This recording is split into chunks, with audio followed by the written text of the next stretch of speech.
Welcome back, toy fans, to episode 229 of Ronald's Reviews. And on today's episode, I love it when a variant plan comes together.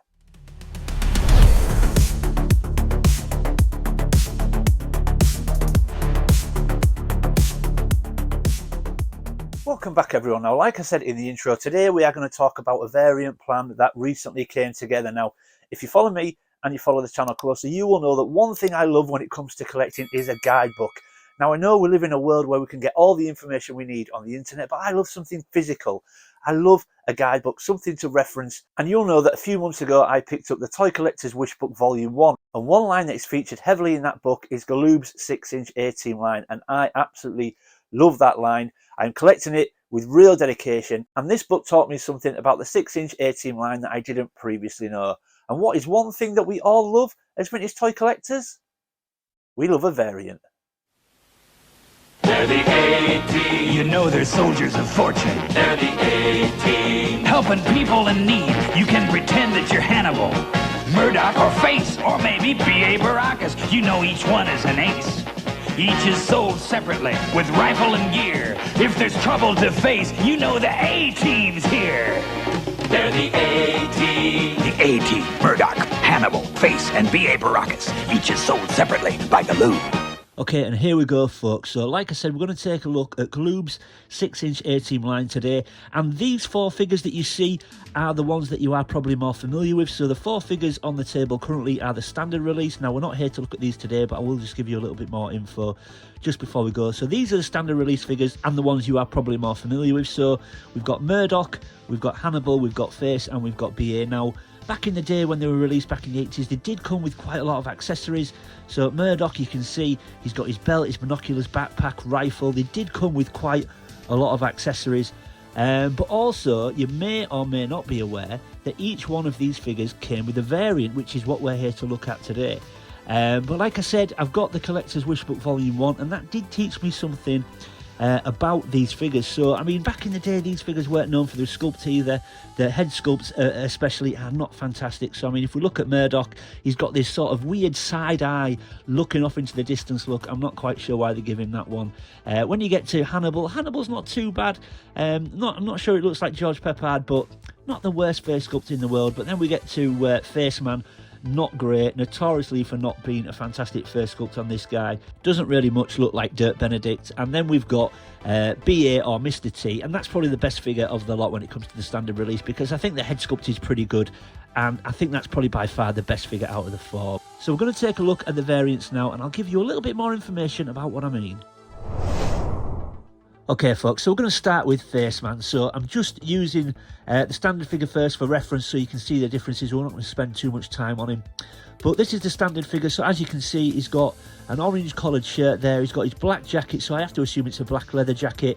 And then blue trousers or blue jeans. Pretty standard look for Face Man. This guy is complete, so yeah, I'm really happy to have him in my collection and complete. But like I said, this book taught me about variants, so you may or may not be aware that this guy has got a variant. So let's take a look at him. And this is the variant for Face. So as you can see, very, very different in his appearance. So instead of the orange shirt, now we've got a yellow collared shirt.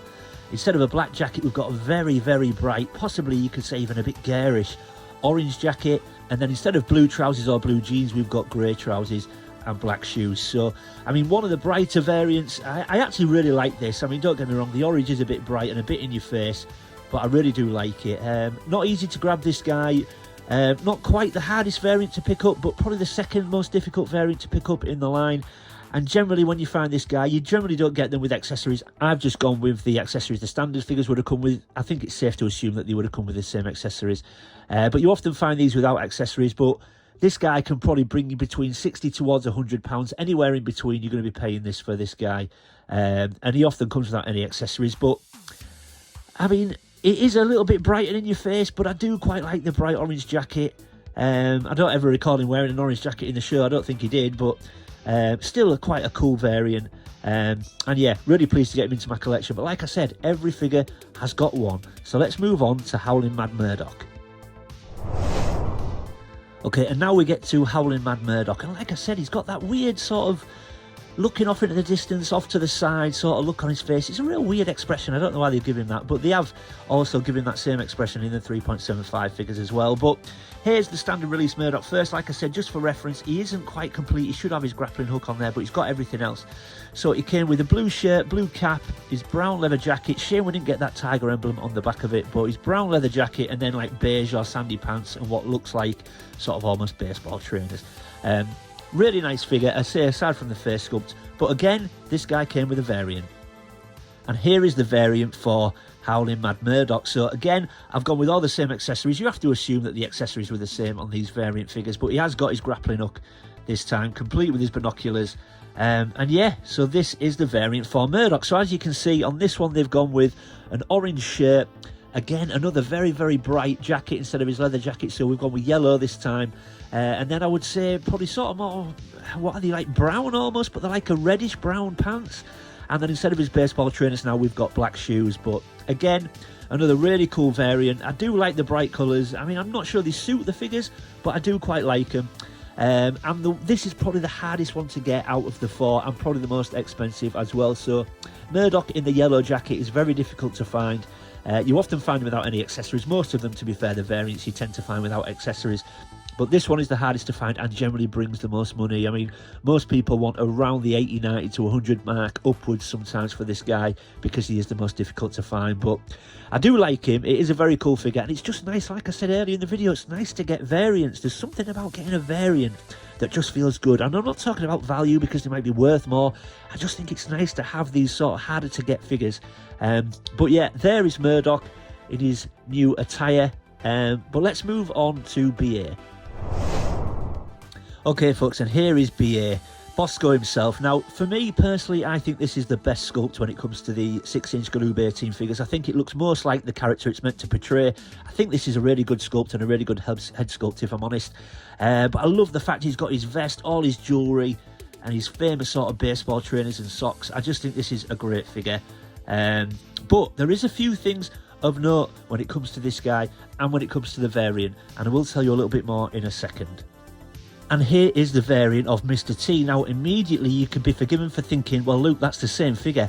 And I know it looks like the same figure, and that's kind of what I'm going to talk about now, because the variant in Mr. T is very, very subtle, and you've got to be very careful to make sure that when you're picking one up, it is definitely the variant and not just a sun-bleached version of the standard figure. Now what I mean by that is the differences in this variant are two things. So one, his vest is a slightly darker blue, which again, it's very difficult to tell, but it is a slightly darker blue.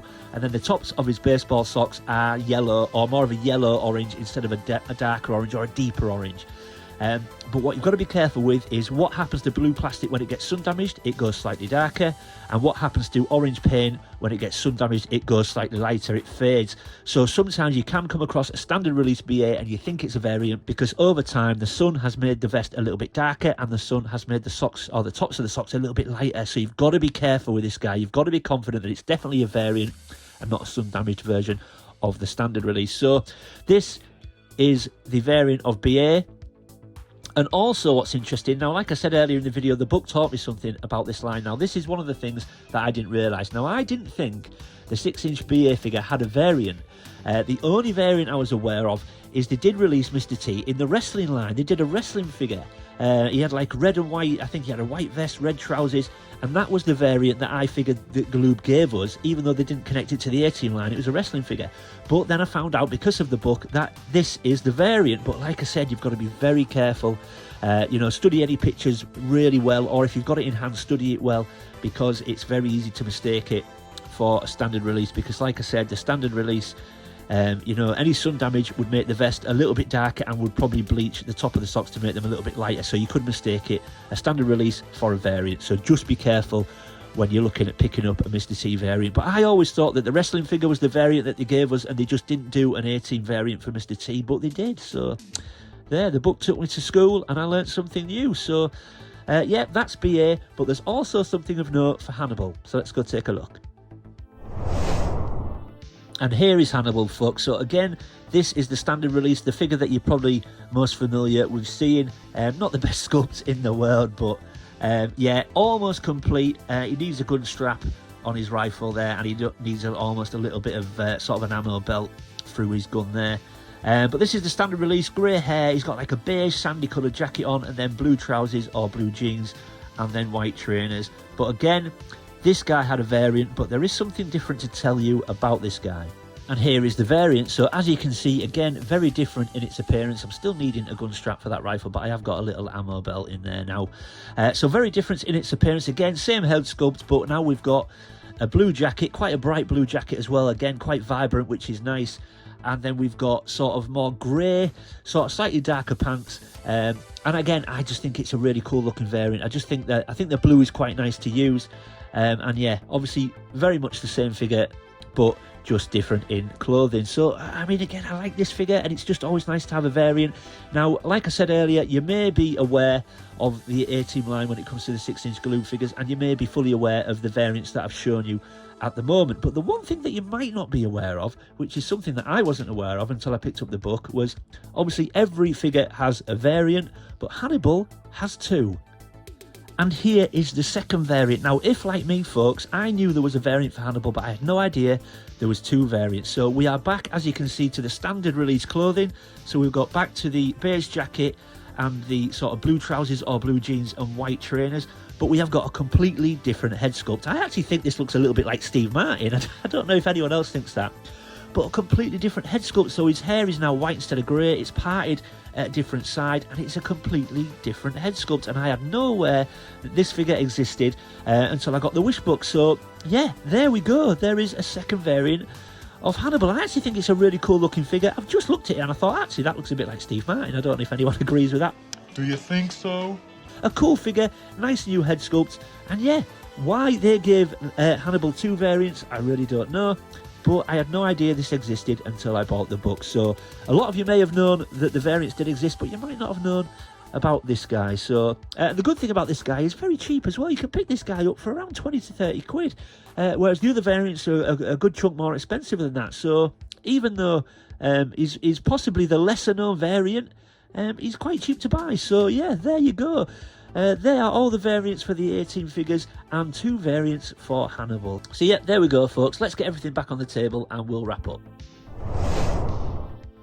So there we go, folks. All the figures back on the table and all together. And I think you'll agree, once they're all displayed together like that, don't they look great? I mean, the variants are so nice, you know, they're so vibrant to look at. And yeah, I'm really pleased to have them in my collection. Like I said, look out for that second variant of Hannibal. Quite cheap to pick up, so you won't have any problems picking that up. They're quite easy to find as well, so quite strange that they're easy to find and cheap, and that I didn't know about it. But yeah, look out for that third variant of Hannibal, but also look out for Face and Murdoch. They're probably the 2 hardest ones to find and the most expensive ones as well. So if you do find them at what you feel is a decent price, make sure you grab them, because you might not find another one for a while. And then again, be very, very careful when you're looking for the BA variant, because it is a very subtle variant, and like I said, you can easily mix up a standard release that's just got a little bit sun damaged and sun bleached for a variant. The one thing I will say, and I've just noticed that when I put mine side by side, the variant does tend to be a little bit shorter when it comes to BA. His legs are a little bit more stubby, so if you can sort of put them next to a standard one, if you're looking at buying one, you can put it next to a standard one. The standard release is a little bit taller than the variant, so look out for that. It might be a way of helping you identify it.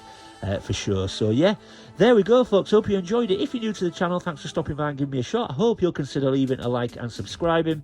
And if you're one of my existing viewers and existing subscribers, thanks for sticking with me, folks. I really do appreciate it. Leave any comments or questions in the comment section below. I always try to read everyone's comments and get back to everybody. And as always, keep collecting. I'll see you next time.